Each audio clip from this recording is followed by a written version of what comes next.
నమస్తే, నేను మీ సతీష్.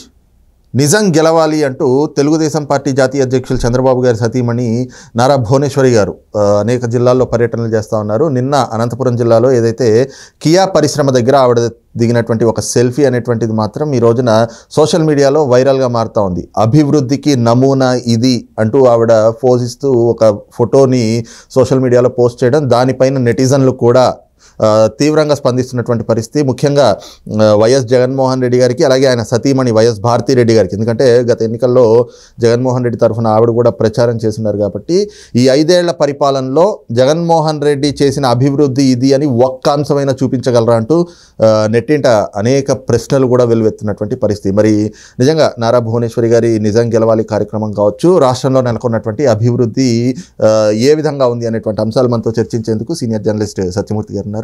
సార్ నమస్తే. నమస్కారం అండి. సార్, ముఖ్యంగా ఈ రోజున సోషల్ మీడియాలో నారా భువనేశ్వరి గారి ఒక ఫోటో, నిన్న కియా పరిశ్రమ ఎదుట ఆవిడ దిగినటువంటి సెల్ఫీ అనేటువంటిది చాలా వైరల్గా మారుతూ ఉంది. అలాగే నెట్టింట జరుగుతున్నటువంటి చర్చలు కానీ ట్రోల్స్ కానీ చూస్తూ ఉన్నాం కదా, దాని మీద మీ అబ్జర్వేషన్స్ ఏంటి? ఇప్పుడు ఆంధ్రప్రదేశ్లో పారిశ్రామిక అభివృద్ధి అనేది అసలు ఆ మాట లేదు. ఏ రకమైన పరిశ్రమలు అక్కడ లేవు. ఉన్న పరిశ్రమలన్నీ తరిమి కొట్టారు. సాఫ్ట్వేర్ ఇండస్ట్రీని రాకుండా చేశారు. ఏదన్నా కంపెనీ వాడు అక్కడ పెట్టుకుంటే ఆ కంపెనీ ఎళ్ళగొట్టిందాకా నిద్రపోలేదు.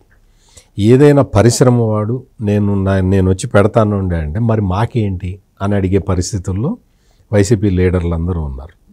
వైసీపీ లీడర్లు అట్లా ఎందుకు తయారయ్యారు అంటే వాళ్ళు సంపాదించి వాళ్ళకి ఇవ్వాలి, పై వాళ్ళకి ఇవ్వాలి. ఈ తరహా రాజకీయాలు జరగటంతో పరిశ్రమలు మొత్తం మూతపడిపోయినాయి. అసలు అక్కడ లేవు. కొత్త పరిశ్రమలు రావటం పక్కన పెట్టు. దాంతో ఏమైంది అంటే అక్కడ ఆంధ్రప్రదేశ్లో మొత్తం నిరుద్యోగులందరూ కూడా అక్కడి నుంచి అక్కడ ఉండే అవకాశం లేదు. దాంతో బయటికి వెళ్ళిపోతూ ఉన్నారు.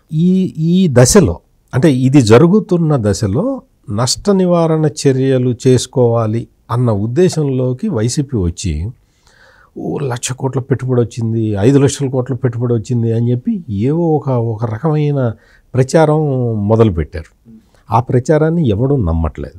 ఎవడు కూడా వస్తే ఏంటి ఇప్పుడు వచ్చేది, నీ 5 ఏళ్ళు కాలపరిమితి అయిన తర్వాత ఇప్పుడు వస్తాయా అని అడుగుతున్నారు. ఈ తరహా చర్చ మొత్తం జరుగుతున్నది. అక్కడి నుంచి మొత్తం అక్కడ పరిశ్రమలన్నీ తరలిపోవటం, కొత్త పరిశ్రమలు రాకపోవటం, నిరుద్యోగ సమస్య తాండవించటం, ఇదంతా కూడా ఇంకొకటి జాబ్ క్యాలెండర్, అంటే గవర్నమెంట్ జాబ్స్ అవి ఇచ్చేది జాబ్ క్యాలెండర్ లేకపోవటం, వీటితోటి తీవ్రమైన నిరాశ నిస్పృహల్లో యువత అంతా ఉన్నారు. కానీ అంటే ఇక్కడ మీకు మధ్యలో డిస్టర్బ్ చేస్తున్నాను సార్. తాజాగా ఒక ప్రకటనని వైఎస్ఆర్ కాంగ్రెస్ పార్టీ విడుదల చేసింది. ఏమిటి అంటే పెట్టుబడులను ఆకర్షించడంలో సగటున ఆంధ్రప్రదేశే ముందుంది. ఏదైతే విశాఖలో గ్లోబల్ సమిట్ పెట్టిన తర్వాత ఈ రోజున రాష్ట్రానికి బిర్లా కంపెనీ వాళ్ళు 1,700 కోట్ల రూపాయలు, రిలయన్స్ కంపెనీ వాళ్ళు 1,100 కోట్ల రూపాయల పెట్టుబడులతో ఒప్పందం కుదిరింది. ఇది ఏదైతే పరిశ్రమలను ఆకర్షించడం, పెట్టుబడులను ఆకర్షించడం సగటున దేశంలో మిగతా రాష్ట్రాల కంటే ఆంధ్రప్రదేశ్ ముందుంది అన్న ప్రకటన చేస్తూ ఉన్నారు, ఆ ప్రచారాన్ని చేస్తున్నారు. మరి దానికి ఏమనుకోవచ్చు? అంటే ఈ ప్రకటన వాళ్ళు చేస్తున్నారు కదా, మీరు కూడా సీనియర్ జర్నలిస్టే కదా, మీరు చెప్పండి, ఒక్క కంపెనీ పేరు చెప్పండి, ఏదన్నా వచ్చిందా? ఒక కొత్త కంపెనీ, పెద్ద ఆఖరికి లూలు మాల్ అనే ఒక రీటైల్ దుకాణం కూడా రాలేదు కదా. అంటే వాళ్ళు లూలు మాల్ వాళ్ళు వచ్చి హైదరాబాద్లో పెట్టుకున్నారు కదా. అంటే అక్కడ ఎటువంటి ఇది లేదు.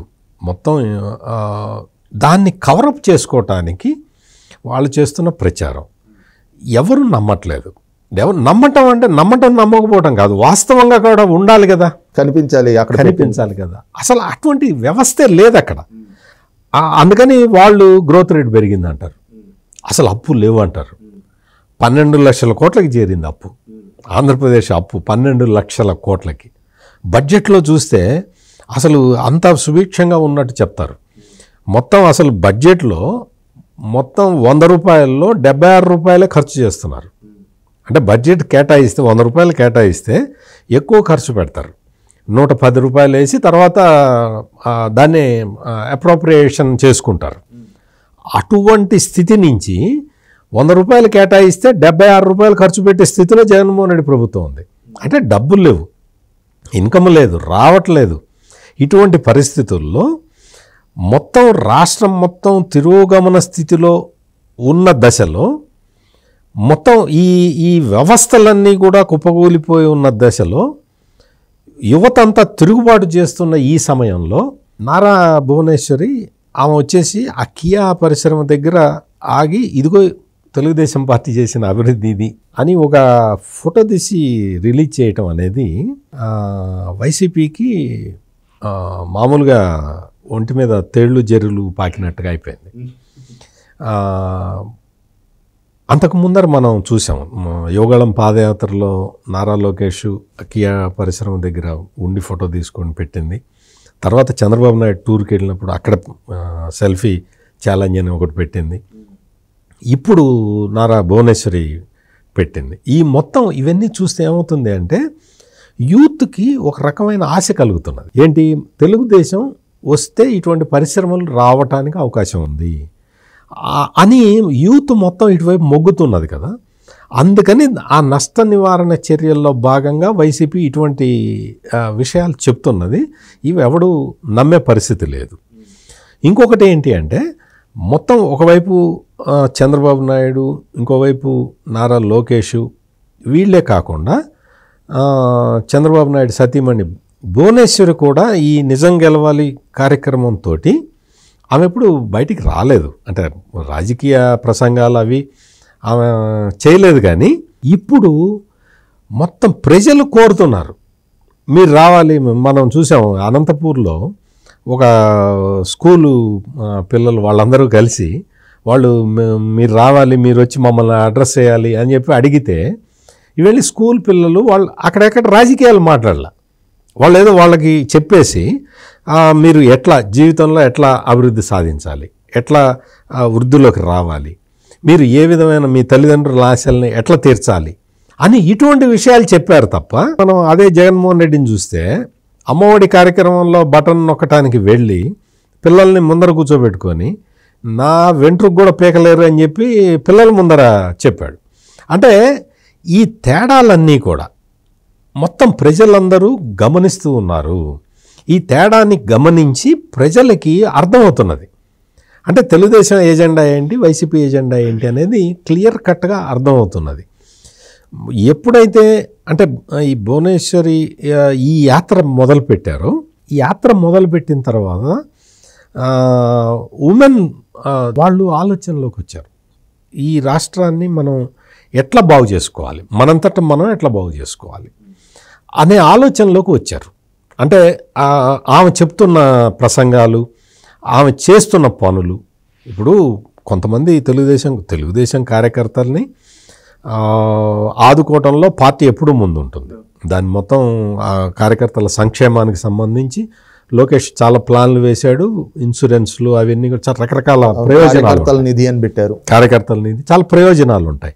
ఎన్టీఆర్ ట్రస్ట్ ద్వారా భువనేశ్వరి చేస్తున్న పనులు చాలా సేవా కార్యక్రమాలు చాలా ఉన్నాయి. ఎప్పుడు కూడా భువనేశ్వరి పబ్లిక్లోకి రాలేదు. ఆమెదో ఆమె పనులు చేసుకుంటూ ఉన్నారు. ఇప్పుడు ఆమె పబ్లిక్లోకి వచ్చి చెప్తూ ఉంటే మొత్తం మహిళల్లో కూడా ఒక రకమైన ఆలోచన వస్తూ ఉన్నది. ఎప్పుడు రాని ఆమె ఇప్పుడు ఈమె వచ్చి బయటకు వచ్చి చెప్తూ ఉన్నది. అంటే రాష్ట్రం ఎంత డ్యామేజ్ అయిపోయింది అని చెప్పి ఉమెన్లో కూడా మార్పు వస్తూ ఉన్నది అనమాట. మొత్తం అంతా కూడా క్లియర్గా కనపడుతూ ఉన్నది. అందుకని భువనేశ్వరి చేస్తున్న ఆ ఫోటో ఛాలెంజ్కి, ఆ ఫోటోకి ఇంత కమోషన్ వస్తున్నది. మొత్తం వైసీపీ వాళ్ళు కూడా చాలా చాలా వ్యతిరేకంగా కామెంట్లు పెట్టడం, ఇవి చేసి ఈ కార్యక్రమాలు ఎంత చేసినా కానీ సాధారణ ప్రజలు, సామాన్య వీళ్ళందరూ కూడా, అంటే ఏపీ అభివృద్ధిని కావాలి అనుకునే వాళ్ళందరూ కూడా ఈ ఫోటోకి, మీరు చెప్పిన ఈ కియా మోటార్స్ ఫోటోకి చాలా బాగా స్పందిస్తూ ఉన్నారు. రైట్, ఇది చూస్తున్నాం కదా. ముఖ్యంగా ఏదైతే నారా భువనేశ్వరి గారి ఒక్క ఫోటో ఇద్దరి ముఖాలు కూడా మార్చేసింది.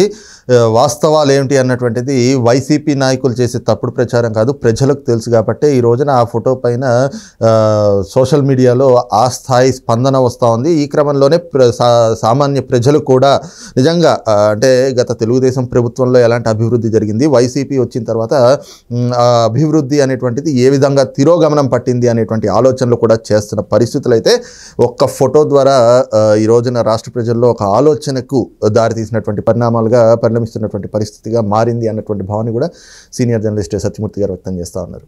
Thank you sir. నమస్కారం.